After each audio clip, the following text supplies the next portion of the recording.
avez un beau teint, serait-ce grâce à ce soleil? Non, non, aujourd'hui, non, désolé. Voilà. Bon, alors, après-midi pluvieux, Oui, donc après-midi Netflix. exactement. Alors, on en a regardé. Enfin, Et on... oui, plus on- toi, parce que moi j'étais au travail. Oui, voilà. Et donc, on va parler d'un film précisément Oui, nous que t'écoutons. tu as aussi vu. Oui, pourquoi sommes-nous arrivés à regarder ce film? Parce que nous avions aimé Le Cercle des Neiges. et t'as demandé une suggestion de ce film.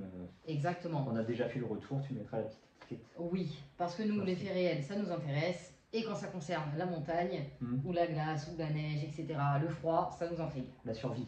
Oui. Perdu dans l'Arctique. Tiré du livre éponyme Against the Ice par Ejnar Mikkelsen. Très bien. Voilà. C'est quel genre? Alors, c'est de la survie. La durée? 1h43. Pour quel public? 13 et plus. Très bien. 2022. Je crois savoir que c'est pas dans le top. Non, non, non, pas du tout, j'ai été le chercher. Bon, très bien. Est-ce que tu peux nous apprendre sur ce film? Le réalisateur, c'est Peter Flint, qui est connu pour Arne, Chevalier du Temple. Ça te parle? Pas du tout. En acteur, nous avons Nicolas Waldo, qui a fait Game of Thrones. Oui. Voilà. Qui joue dans Perdu dans l'Arctique, c'est l'acteur principal, le Oui, capitaine. oui. Il a retrouvé sa main. Voilà. Oui. Aussi, il avait perdu sa Oui, il main. a perdu sa main. Joey Cole. Ça parle à quelqu'un? Oui. Peaky Blinders. Exactement. Nous avons aussi Charles Dance, Dracula Untold. Très bon film. Et Ada Reed, qui elle a fait Paul Dark. Paul Dark, il me semble, c'est une série dans le temps, non? On répète que c'est un fait réel. Est-ce que tu peux nous préciser l'époque? Ça se passe au XXe siècle, en 1909.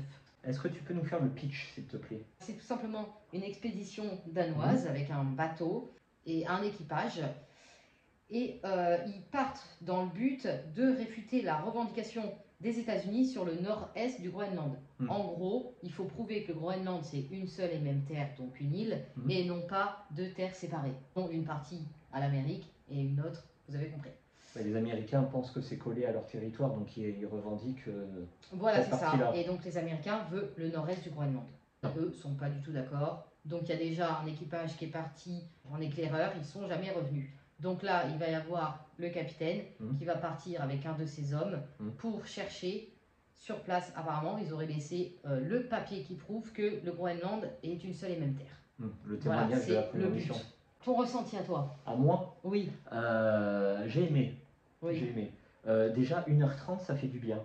Hein, on se tape pas un film de 2h30 où il y a du blabla sans arrêt. Ça fait du bien, 1h30. Et puis, ça se passe dans le Groenland. Donc un enfer blanc, et ben moi j'ai trouvé que c'était un huis clos. Parce qu'au final, ils n'arrivent pas à sortir de la banquise.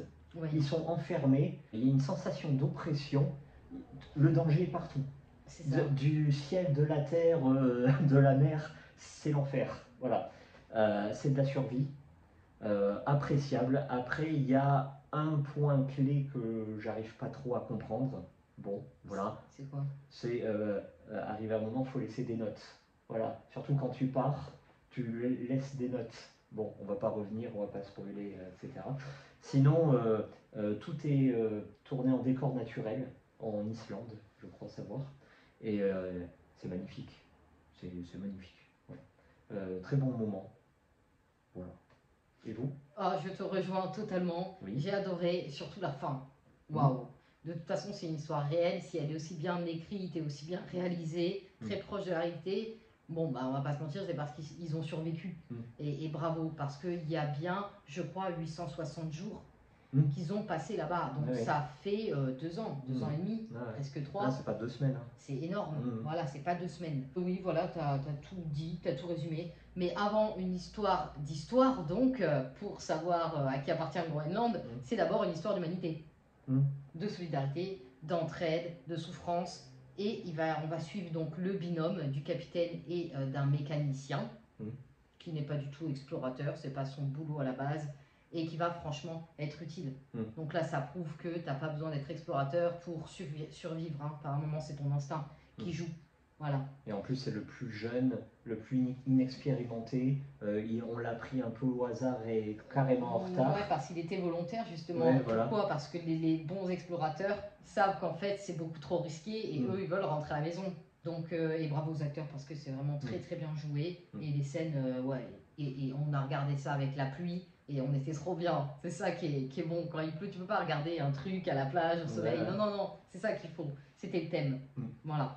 Pour la petite anecdote, ça a Oui. été tourné en Islande, décor naturel, et c'était tellement la tempête que dans la vraie vie, hein, ils ont dû être secourus. Ouais, exactement. Voilà, arrivé à un moment, ils n'en pouvaient plus. Allez hop, SOS.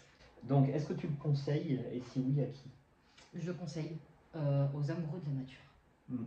Exactement. Moi aussi, j'ai trouvé cette sensation d'oppression, mais aussi de liberté. Mm. Voilà, il n'y a pas de téléphone, il n'y a pas de radio. Bon, ok, ils craignent pour leur vie du coup, Mm. mais je veux dire, waouh, des fois ils sont là, ils partent dehors peut-être pour chercher à manger, mais aussi j'admire quoi. Mm. On va pas se mentir, ils sont aussi dans l'admiration. Donc c'est très beau. C'est la beauté sauvage. Voilà, c'est ça. Moi, je le conseille pour les amateurs du genre. Voilà. Par contre, si vous aimez les chiens, attention. il y a Non, quelques j'aime scènes. les chiens. Maintenant, il faut remettre dans son contexte. On est en 1909, il fait froid, c'est des chiens de traîneau. Bon, voilà, là, ils sont clairement voués à leur fin, les chiens. Ah, c'est des outils, quoi. C'est Oui. pas des animaux, c'est carrément des outils. Oui, voilà, c'est ça. Déjà, pour créer des liens entre eux, ça avait l'air un peu tendu. Et au final, on va suivre aussi ce duo qui va au final se lier d'amitié. Enfin, ils sont restés amis, parce qu'évidemment, ils sont décédés. Oui. Ils sont restés amis tout le long de leur vie. Chose à rajouter Non, mais j'allais te dire, pour les chiens, Oui. ça va. Après, ça dure 3 secondes. Après, les chiens, on n'a plus. Putain, mais ils prennent cher entre ceux qui tombent du traîneau, ceux qui meurent de fatigue, Ah oui, ceux qui meurent à cause des ours, et ceux qui meurent parce qu'il faut ceux qui se bouffer. font tuer. Bon, c'est à merci. vous. Et puis, Moi, ça m'a bientôt. donné envie de soupe.